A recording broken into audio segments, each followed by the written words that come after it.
The Blue Tribune tonight on the Blue Tribune. A tense Senate hearing has sparked fresh controversy over accountability and oversight in Washington.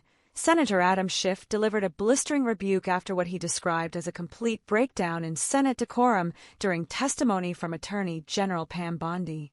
Schiff accused Bondi of repeatedly refusing to answer legitimate oversight questions and instead launching personal attacks against Democratic senators. I listened to my ranking member ask a legitimate oversight question about the legal basis for troops to be rappelling from a Black Hawk helicopter for a military-style assault on an apartment building in a major city, the zip tying of children. What was the legal basis for this? I heard my ranking member ask that very simple question, that completely appropriate question. If that's not an appropriate oversight question, I don't know what an appropriate oversight question is. And the response was not just to refuse to answer the question, but it was to attack the character of the ranking member and to insult him.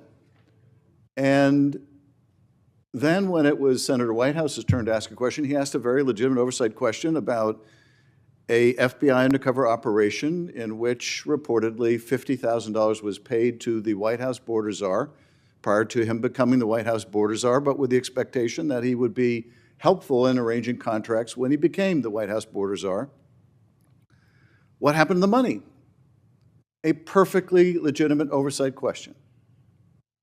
And rather than answer that question in a closed investigation, not an open investigation, but a closed investigation, she simply attacked Senator Whitehouse personally.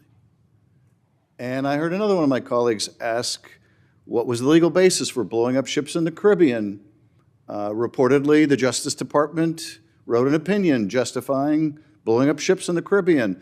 A perfectly legitimate oversight question, and the response was another personal attack. These, what were apparently canned, written personal attacks in advance.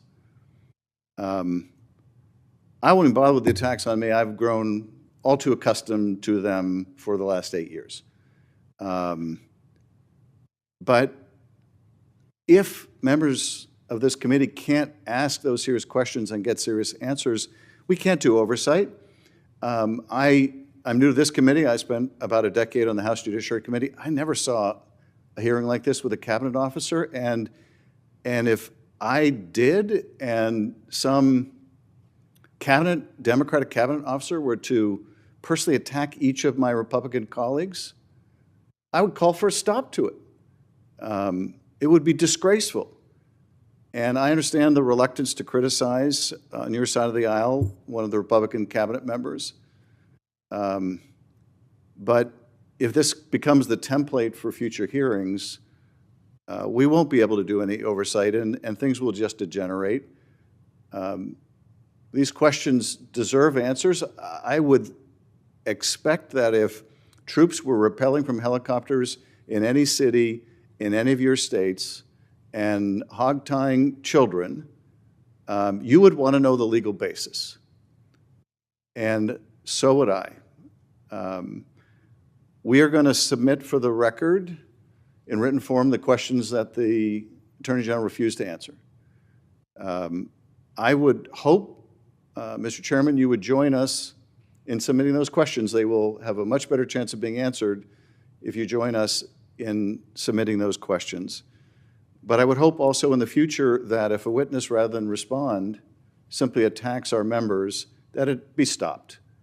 That the witness be instructed to either answer the question or to state why they're refusing to answer the question, but to refrain from personal attacks on the members of this committee. That would be my request. And Mr. Chairman, I'm really grateful to be on this committee.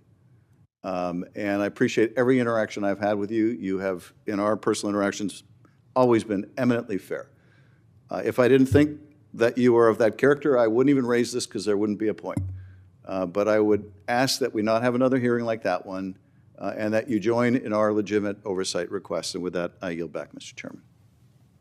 I thought that I set the decorum for a hearing, oversight hearing, when I said before we asked the director of the FBI any questions or any statements that we should, both sides, treat each other with respect.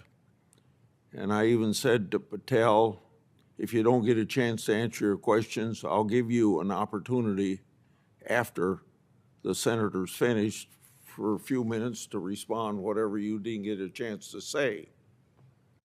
And you know how that meeting turned out. And particularly from your side of the aisle, a lot of strong statements about the FBI director. Whether they were legitimate or not is beside the point. It didn't follow the decorum, and obviously the director of the FBI didn't follow the decorum. So I don't know what more I can do than plead with my people who are fellow senators to follow a certain decorum, and I assume it would be followed on the other side.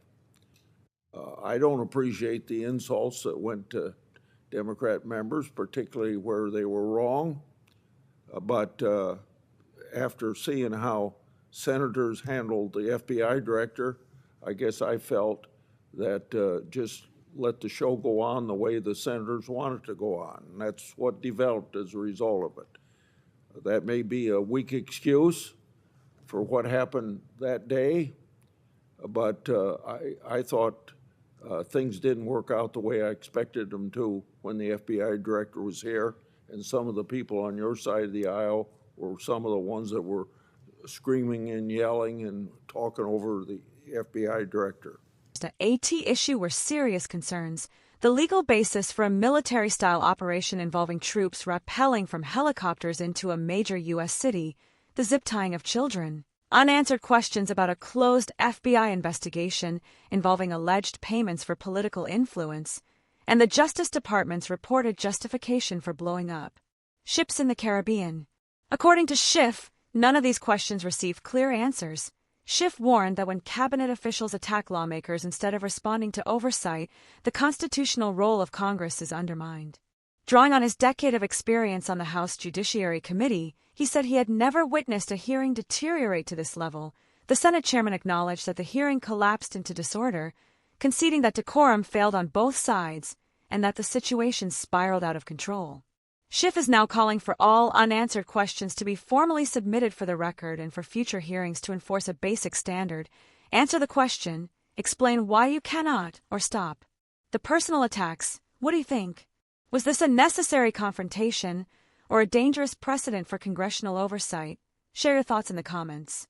Like the video if you value accountability.